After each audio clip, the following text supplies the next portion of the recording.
In-depth journalism in the Memphis community, the Daily Memphian is of Memphis, not just in Memphis, and seeks to tell the stories of this city. TheDailyMemphian.com. Truth in place.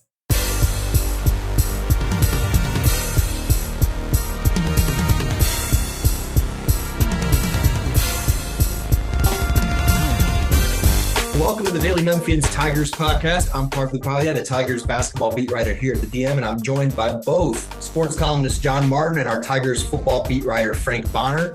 Before we get into all the Tigers basketball and football talk today, don't forget to subscribe to our show on your favorite podcast platform. That's Apple Podcasts, Spotify, whatever you prefer. You can also listen to these episodes and read all of our Tigers sports coverage at dailymemphian.com. So let's get right into it. Frank, I know it's a bye week for football, but obviously a lot to discuss. So I'll let you take the floor and kind of take us from there. Yeah, right. I mean, I guess, we can unpack the game against Middle Tennessee. It's against an opponent that isn't as sexy as Florida State or whatever. I mean, they handle business 24-7, but I don't think the offense looked as good as it would have liked to.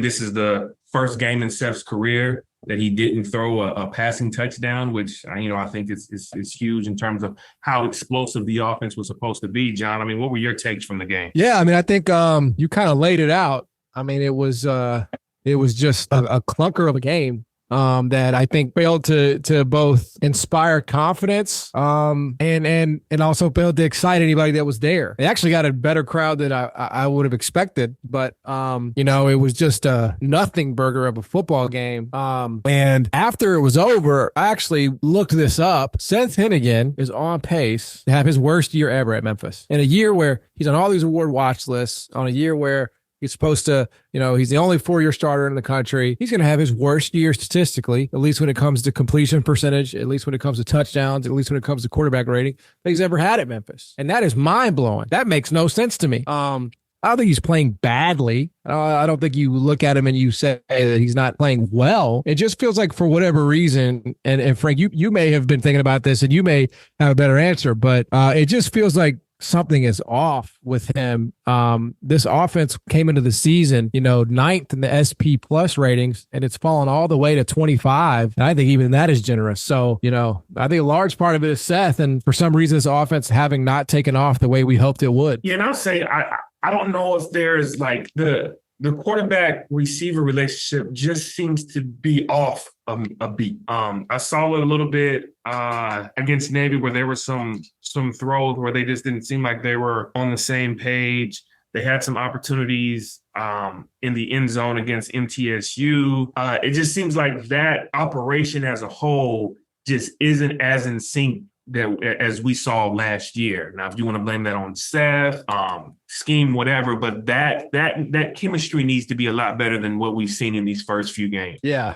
I don't know what it is. I don't know. Maybe it's just that, Seth's never been an explosive guy, the quarterback at Washington State, right? I don't know how much you guys have seen of him. I love what he does. Like he's like a roller coaster because he'll throw some stupid picks, but man, he will do some absolutely incredible stuff. And it's like, it feels like the defining characteristic of Seth Hennigan is that he's just like, he's safe, right? He's safe. He's going to make the safe, right play. He'll take the underneath throw. But I think what you're missing this year is like those downfield shots, and I don't know if that's Cramsey's, it's hard because to compare it to last year, they were constantly in chase mode, right? They're constantly, defense would give up scores. They're kind of having to chase, and they've had the opportunities this year where they're in a neutral or even a positive game state where they can just kind of do what they want to do, which it feels like is run the ball, quite honestly. So maybe last year was just sort of an outlier year in terms of that's not the way Memphis wants to play with Seth. It's the way they had to play with Seth, and maybe that's kind of skewed our own expectations of what this offense should be with him at the helm. Yeah, but I also think that's going to be the way you have to play at USF, though. Like you may have to have those explosive shots in terms of play. I think wherever you are, right? Like I would just rather have that in my playbook and have that as a part of my bag, whether I'm winning by 14 or I'm losing by 10. I would like to, because Memphis brought back everybody. Blankham-C is a great target downfield. He hit several against Navy, but again, you're down at 19 the fourth before you start going and dialing that up. I don't know. It just kind of feels conservative to me. And I thought like that MTSU game was like the worst version, right? It's like we're just trying to win the game against an inferior opponent. Nobody's impressed. It changes absolutely nothing about how people feel, because you can't fool people. You can't trick people. And even though you won 24-7, that could have easily been 24-14. MTSU gets it's just that game could have been different. And I do think the most alarming stat on this topic was that MTSU went into that game having allowed the most passing touchdowns in the country. Exactly. What was it, 13? And then Memphis. Yeah, everybody was killing them. Everybody was running it up on them. Ole Miss scored 52, and they pulled off in the second half. Western Kentucky scored 49 on them, and their quarterback threw for 5 touchdowns. Duke's quarterback, who has struggled at times, threw for 3 touchdowns. They put up 45. So the idea that Memphis is sort of grinding and efforting to a 17-point win is it just you were hoping like these are the games where you're supposed to just come out and kill, right? You're supposed to just 52-3.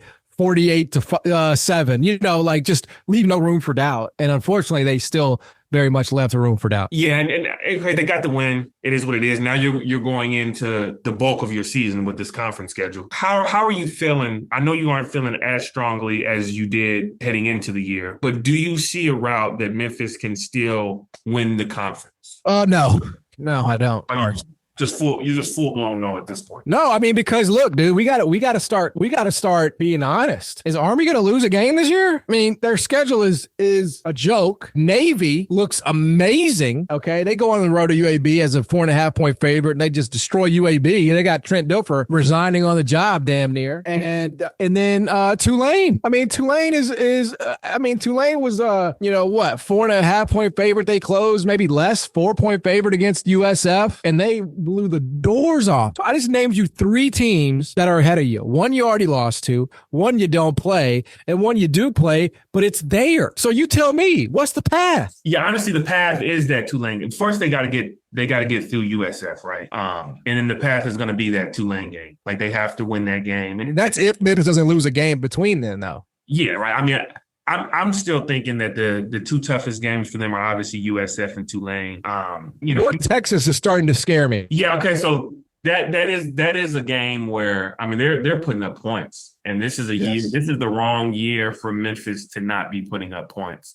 You've got North Texas coming in. Yes. Yeah. I mean, look, like those two, like North Texas is a little better than I expected them to be coming into the year. Well, I'll be honest with you. I mean, North Texas is better than I expected. Definitely Navy. Yeah. Would be decent, but I didn't think they would be this good. I didn't know what to think about Army. And so, yeah, the conference is a lot better in terms of the competition that Memphis had on the table is a lot better than expected. I thought it was between Memphis, Tulane, USF, and maybe UTSA heading into the year, but obviously that's changed. And so, yeah, I mean, if they were going to lose a game that wasn't USF or Tulane, it can't be Navy because, like you said, Navy may run the table now. Yep, Navy can run the table.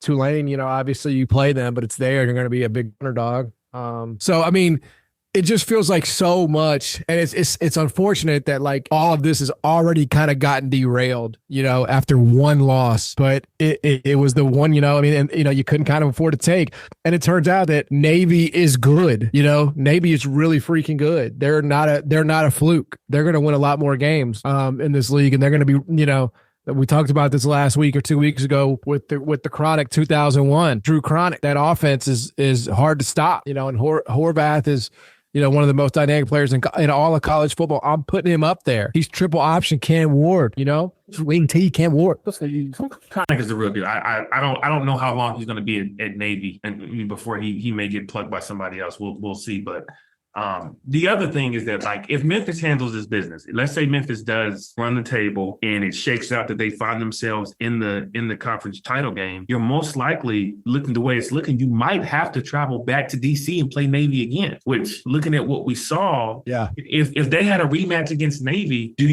how confident are you that they can get another crack at it and have a different outcome? I mean, if Navy's back, if they're all the way to the title game, I mean, I just think it's gonna be tough, because I don't know how many stops Memphis is going to be able to get. Feels like nobody's able to get stops on them. So I would not be confident. But right now, Memphis is a huge underdog to even be in a title game. They got to have a lot of stuff go right. They need Army to lose. They need Navy to lose. They definitely need Navy to lose. Because at least they could beat Tulane and have the tiebreaker there. But they definitely need Navy to lose. Because they own the head-to-head right now. So do they need Navy to lose to get in though? Well, I mean, you need one of Army or Navy, right? Yeah, I think Army could lose. Navy went out, and there's a route that Memphis still gets in as the number 2 team. Yes, I think yes, but you need one of those teams. You need every team to lose. You need Tulane, Navy, and Army all to lose to feel like you have any chance. That's the truth. Because obviously you have to beat Navy, so that would be a loss. So you got to beat Navy, and you got to hope that both Army and Navy lose one as well, just to feel safe about it, and feel like you have a chance going into it. I mean, I'm sure there's a variation where, Army doesn't lose, but Navy does, and you beat Tulane and you're in. But I think if you're Memphis, you're rooting for all those teams to lose before the conference season ends. They got a bye week now, so they'll get to sit back and watch some football. I know part is itching to get into the Tiger basketball. I had a question about the football. He wants to weigh in on football. He wants to wade into these waters. He wants to wade into the Tiger football ride. I'm so confused with that hot take. Frank, around this program every day. The wheels, they're not off yet, obviously, but how are the wheels wobbling, this early in the season? How do you go from, we're moving the goalposts back, right? We said, okay, it's AAC title or bust in this league. And now people seem to be okay, at least some of the fan base, with 9 wins, 10 wins. And what's going on? Well, I think obviously the margin for error in the league, you can't lose to Navy. I mean, that's just basically what it is, right? Like if you were going to suffer a loss, it had to be to Tulane or whatever. And so the loss to Navy kind of puts everything at risk. And then on top of that, when the offense isn't as explosive as it was expected to be, that's when it looks so vanilla. Yeah. That's when all of the things are up in the air about what this season can be, because both of those things, because if the offense looks the way it looks, but they still found a way to beat Navy, then we're having another conversation. But the Navy loss is kind of what threw everything into play in terms of the questions that people are having about the season. And so this really boils down to that. And honestly, the Navy game, the offense didn't. And that's the sucky thing about how that played out. It's in this, we spent this whole time talking about the offense not being explosive. Well, the Navy game was probably one of their best offensive performances, and they lost that game. And it was mainly by the hands of the defense, a defense that outside of that game has been playing really well. And so well enough. Well enough, however you want to play it. All right. They played well against Florida State, but I just think that you just lost to the wrong team, and that's what it comes down to. And you and I have talked about that off of the air. But what's at stake here for Ryan Silverfield and this leadership? Like, if this doesn't go the way that many anticipated it would, if they just win 8 games or 9 games, what happens? Well, I'm not. I don't think, as far as that is concerned, if we're talking about job security, I don't think job security is at stake here. I mean, he just signed a contract last year. If they win 9 games and miss the conference championship. Yep. Not only is job security not at stake, but a 9-win season, according to the contract, gives you an extra year. So I don't think that's in question. John can weigh in on it if he wants, but I don't think that's an issue here. Yeah, I mean, it's going to be tough for Memphis to lose 4 games. I mean, So you can't fire a guy when you literally have in his contract. He gets an extension and a raise if he wins 9. So I think that's an unfortunate position for Memphis to be in, because 9-3 in this league equates to nothing given what Memphis returned, but that's the way the contract is set up. So it ain't going to be any kind of change, but I think what you would see is a very, very dejected fan base. Yeah. And that would be understandable. Because, and I apply this to Memphis basketball as well, Parth, which I know we'll get into, but my question is, if not now, when, for Memphis sports? And so if they can't win the league this year with everything they got, when will they do it? What do you feel the fan base will be? Because there is a scenario where Memphis could win out and still miss the title game. How would the fan base feel missing the title game with 1 conference loss? Yeah, I mean, that'd be the nightmare scenario that right? I mean, that's cruel enough. So I guess in that scenario, Army and Navy both go undefeated. Yeah, and obviously, that's what would have to happen. But that's what it's. There's a. No, I mean that could happen. Yeah. I mean, it could happen. Now, Navy does at least have to play Tulane at Tulane, I believe. But other than that, I mean, it's Charlotte. It's Rice, South Florida, which is falling off, East Carolina, and they get that Tulane game at home. There's a real chance. Actually, even if they don't, right? Like if Navy has one conference loss and Army has one conference loss, Memphis still may not get in with one conference. That's correct. Memphis will not get in that scenario. Down to. Well, no, because it would just come down to head-to-head. I mean, because they would hold the tiebreaker. Yeah, but Army and Memphis don't play, so that's true. That would be common opponents, right? I have to dive into that, but there is a world where Navy and Army can still lose a conference game and still be ahead of Memphis. I mean, the only common opponents that you have with Army are Rice, who you haven't played yet, UAB, who they haven't played yet, North Texas, and UTSA. So I guess yeah. So it just depends on who Army loses to, right? You need Army to lose to like UAB. Yeah, team. But that ain't happening. I mean, UAB is a disaster. Yeah, I mean, you said like North Texas would probably be the. Yeah, they have the best chance to realistically do it. You beat North Texas, they lose North Texas, yes. But man, that's what I'm saying when you ask me Memphis in the title. It's like, dude, this looks very, very difficult for them. This is going to be a tough road to hoe. Yeah, man, and it got from probable to difficult in a matter of weeks. I mean, we're gonna get to you. We're gonna get to you. Yeah, right. I mean, you cover the program of the king of making it harder than it needs to be. I do, and so part knows how to navigate these avenues. On that note, let's talk some hoops. I was actually over at FedEx Forum just a few hours ago this morning, chatting with Tyrese Hunter, Dane Danger, Tyreek Smith, and PJ Haggerty, who were participating in a FedEx NIL event where they were packaging boxes for the troops. So that was neat. Got to pick their brains a little bit about, the recent coaching staff changes, the UNC exhibition coming up and all of that.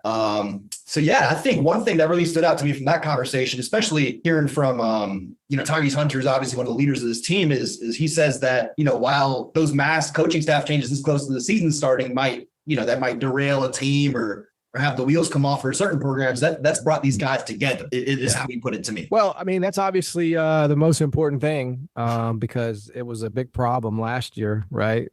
Chemistry and that locker room and you don't have anybody that's, I guess you have Jourdain. Jourdain would be the guy that you kind of hold up as the, returner and the voice in the room. So, it's very important. That's right. Yes. The great Memphis Tiger Hall of Famer Noah Stansbury. He stayed when even his dad left. Crazy. It really is. Raji Phillips stayed, when his father. That just speaks to the relationship they have with Penny, right? It speaks to something. That's for sure. If you fire my dad, I'm flipping you the bird, bro. I mean, yes. I mean, right? Like, I mean, I'm just a walk on. Like, I'm not gonna play, So I just move on. But anyway, yeah, credit to those guys. I would definitely have left. But yeah, I mean, I think that's the most important thing, right? Is making sure everybody in that building and in that locker room is, one team, one goal. Like us did at Memphian, one outlet, one team, one goal. Frank just wants to tell me all the time that I have too high expectations for the Tigers. That's kind of where we get off, sideways. But for that basketball team, it was the whole detriment. It was the fact that they didn't have the chemistry and the cohesion to figure that out when things got tough. And hopefully they'll have that this year for sure. And I think, just not to keep going back to football, but we talk about what the barometer was there, right? And what should be the threshold. Well, let's ask the same question for basketball. Like, what is the baseline expectation? Is it just making the tournament? Is it winning the AAC? Is it making it second weekend? What are we thinking is like, hey, they gotta at least do this season? Yeah, I think like the expectation has to be bare minimum to keep this train going is make the tournament. Win the league, I suppose, but I don't like, who cares if they win the league? I think it'd be bad, man. In this league, if you come in second to UAB, it's like, it would be a bad look. It'd be, but he's saying. There's no FAU. No, there's no excuse. There's no excuse. But I mean, South Florida won the league last year. It wasn't even FAU. I mean, that's true. Like that team came out of nowhere. So who knows? But yes, I would say if not now, when? If Memphis can't win the AAC this year, I mean, this league is horrible. It is just abhorrent, really. And so if you can't do it this year, then you're probably never going to do it. And so I would say, sure, along the way, you win the league, for the first time ever, and you go to the tournament, and that way you can sell it, you can keep it going, and kind of give that to your fans. But anything short of that, and I think it starts to get really, really dicey. No, I agree. And we're hearing a lot of the same things we heard last year, which I guess is both good and bad. But the guys are saying they're as together as they've been all off season. Obviously, they've spent 8+ weeks together for summer workouts. They, they're versatile, they're talented. We sure all that, but now it's about seeing it, which we'll see very shortly here in 2 weeks against North Carolina for that Chevy exhibition. Yeah, I'm excited about that. I know you are too. You get a chance to see your Tar Heels, who I think are media friends. Yeah, it'll be good. Don't try to make it about your media friends. That's not what you care about. You want to such a Steve Davis. Or John, and then look, you gotta know what behaves, man. It's okay to care and want good things for your alma mater. I know that the old school is like, you can't, but we're in 2024 now, right? The lines have been blurred, and we can't run away from that. Now, that we shouldn't allow that to take away our objectivity. But I always am very transparent about my love for Memphis as a city, as a school, as programs. I want them to win every game they play, but I'm also very realistic about their chances of doing that, in a given situation. But yeah, I'm thinking about just kind of buying tickets, not even if we go on as media, but buying tickets to support the cause, man. Just as a civic kind of duty, because we need that event in Memphis to go well and be attended and be well supported, because it could turn into something great. And I hope that we can make some progress towards that. Yeah, that's the thing, man. Like, just kind of checking in with some folks last week. I know it's been a week since those conversations, and I hope stuff has changed. I hope stuff's evolved, but it sounded like they were at somewhere in the 4,000s, as of last Wednesday. So last week, at the same time, that would be September 25th. It's not the best start, especially when this event is only 2 weeks away now. So, you'd hope that they get some butts in seats. It's a big deal, man. Freaking North Carolina. I mean, I'm not sure, what else, like, like who else could Memphis bring in? Like, they've never played North Carolina before, Yeah. I mean, like, could you have gotten like Duke? I get, but like, Duke would have been better. Duke would have definitely been better. Oh, you said that. That's hilarious. Frank, Duke would have been, they got Cooper Flag, bro. They got Cooper Flag. This year, Duke would have been better. Yes. Yeah. It would have been a better. But as far as fans, I don't think it matters whether it's Duke. No, it's the same thing. I'm just saying, for me, I'd rather seen Cooper Flag than Elliott Cadeau airball threes. But you can see preseason All-American RJ Davis. Yeah, I've seen him. For 10 years. He's a bucket. Not 10 years. I've seen RJ Davis, that man holding on like DeAndre. Y'all used to get all y'all's jokes off about DeAndre. RJ Davis is no better. He's in his 5th year. Same difference, bro. That's how many DeAndre played. All right. Overall, I think he played 5. Anyway, yes, we got to get the word out, bro. Like, Penny needs to do some appearances. He needs to go on shows. He needs to get on Instagram. He needs to if I was Penny, like I would be very I would be pleading. I'm not saying beg, yes. but I would say, yo, we are not selling this. We're not doing it. We need this to go well, because if it does, we could get regular season deals like this, where how bad our league is, how bad that is. We need non-conference games. So if we do a good job and support this, we can potentially turn this into a regular annual thing in the actual season, but we can't do that if you don't support. So go to blah, blah, blah. But like, where is that? Where's that outreach? Man, dude, how awesome would it be for Memphis to have its own MTE? Here at FedEx, I'm here in the city. Yeah, like that's special. But it's not looking promising right now. It is not. But there's still time. So I guess. But I do put that on Penny, man. He needs to be more actively involved. Yeah. And I don't know. Obviously, it's a little different for Hubert, because he's asking people from Chapel Hill to make that, and they probably won't do that. So this is really a Memphis event. And the responsibility does fall to the Memphis basketball coach to make sure that this thing is John Calipari would have. Calipari would have been beating the streets. Pastor would have been beating the streets. Like, yo, we got to get people out.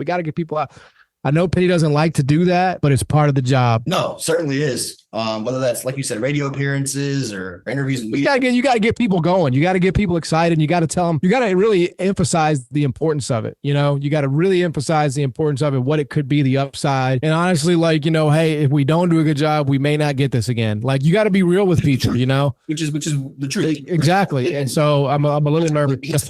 Right. So yeah, I plan to do my part, though. I'll tell you that off the top. But look, speaking of Penny, we'll speak to him tomorrow, so he may still beat that drum. Tomorrow, Memphis is having its annual pro day, and the past 2 seasons have all been on the beat. Media has not been invited, but media is invited this year because we were not invited to the Rebounders event. Right. So they're throwing us a bone here, and we'll get to see pro day, which is exciting. And then we'll see Penny Hardaway and the team again on Friday for the blue and gray scrimmage, which this year is taking the place of the traditional Memphis Madness. So there are some opportunities for Penny to beat that drum, to make his case, to plead with the city of Memphis to come out and you know, get their butts in seats. Can I ask something? Sure. How you gonna have a pro day but you ain't got no pros? Oh, I'm just saying that they don't though, right? I mean, they don't have any pros. Haggerty could put up a crazy season. Stop. That man's not a professional NBA player. Hey, but John, before we wrap up, I do got to ask you, because I know how speaking of beating drums, how hard you were beating the drum toward the Pac-12. And obviously knowing that everything we know about the numbers and everything that came out, I know you listened to Ed Scott's presser. How are you feeling after having more details? I appreciated, you know, how transparent, how forthright he was. It seems like, you know, just sort of from, and I wish I could have been there. I was obligations that I had committed to that day. But you know, I do think sort of the question that I would have asked if I had been there was, okay, understand the financials, understand the math, but was there an effort to negotiate? Because the Pac-12 side of it today is that there was not. Pac-12, according to John Cansano, was caught completely off guard by that solidarity announcement. So I'd like to know, what was the negotiation effort? And then secondly, like, you're coming back, you didn't take the bad deal. You know, what can you do to ensure that your basketball program doesn't slowly die? Because I think for basketball, as we talked about, you know, the league is a lot worse. Football is sellable with Tulane in South Florida, right? Basketball is much worse. And so I think those sort of remain to be, you know, my biggest questions. And look, we'll find out. I mean, the Pac-12, the news is that they're going to take this whole deal to market. Yep. And maybe they come back with a better offer for Memphis. They still got to get that 8th team, but you know, there are still definitely, I think, a lot of questions about the future for Memphis and conference realignment for sure. Yeah, but $2.5 million is kind of disrespectful in terms of if you value Memphis that much. That would have changed too. Yeah, not just the immediate rights deal. Yeah, I agree. I mean, but I think, you know, the Pac-12 side is, and this is true, you never start with your best offer, right? You just don't. And so the ground, like, it had to start better. So I mean, yeah, I get, well, and I would also say, I would have hung up the damn phone if I'm Ed Scott, man. Well, I would also say that if they do come back, it would only be to get one team. It would not be to get 3 teams from the AAC. It would be coming back to just get Memphis. So, you know, you go from 2.5 for $3 million. That's $7.5 million. Which I think is why Pac-12 should have pushed their chips in financially a little bit more on Memphis, because at that time, if you got Memphis, you were getting other teams. And so it was worth the price tag to pull the other teams that would have pulled with Memphis. I feel like the Pac-12 should have had a better financial situation than what they offered Memphis on the table from what we know. Yeah, I mean, I think the Pac-12 certainly did not handle this like champs. I mean, they handled it like what they are. Like, they're kind of a thrown together league that emerged out of nowhere, you know? Like, I don't deny that part of it. It's still better than the AAC though, to me. So, you know, I'll take anything. I'll pay $2.5 million to go. You know what I'm saying? Dude, if the Pac-12 spins the block with Gonzaga now in the mix and San Diego State, like, that's a decent, better than decent basketball. Decent. That's a good league. Decent. That's a good basketball. And you get to keep your tournament units. You keep 50% of your own tournament units in that league. That's why all these teams want to go, because they're incentivized not only with a TV deal, but they also get to keep 50% of playoff revenue if they go, and tournament revenue if they go. So if Memphis went to the tournament next year in the AAC, the money they would earn, I think it's $500,000 a game. That gets distributed evenly among the league. Memphis doesn't get any more than that, right? They don't get a lion's share of that 500. Yep. It gets distributed however many ways. The Pac-12 structure is you keep half of that 500, right? And the rest gets distributed to the league, which I like because that incentivizes everybody in that league to want to be good. You look at AAC basketball, these teams don't want to be good, bro. These teams want to take a free ride. They are absolutely embarrassing. But basketball doesn't really drive the conversation, though. So, I mean, it starts with football. Look at Gonzaga. Yeah, right. There's no football. Yeah, but Gonzaga and even teams like Kansas some years ago before the football program got to what it is now. Those are niche programs. Like that isn't the general blanket for the rest of the country. It can be done though. Like basket hoops can be your driver. But Memphis is a program that believes in its football program, and so that drives their decisions. Yeah, of course. Yeah. But I would say even the football, I would argue, is slightly better. If basketball, much better, football, slightly better. But of course, why would Silverfield want to go? I know why he don't want to go. We all know why he don't want to go. Because it ain't going to be easy to get 9 wins. I said the floor is definitely a lot better. The ceiling, well, assuming in this conversation, we're assuming that Tulane and came with him. So football would be better, assuming that Tulane and USF came too. Yeah. But again, this will be a decision that takes weeks to months to get the final answer on, and who knows even if Memphis will be involved by that point. But we'll keep monitoring that and everything else is going on in the world of Tigers athletics. But look, for now, I think that's a wrap. That's a podcast. Don't forget to subscribe to the Daily Memphian and check out all the fine work that Frank Bonner, John Martin, and myself put out. And we'll catch up with you guys next week.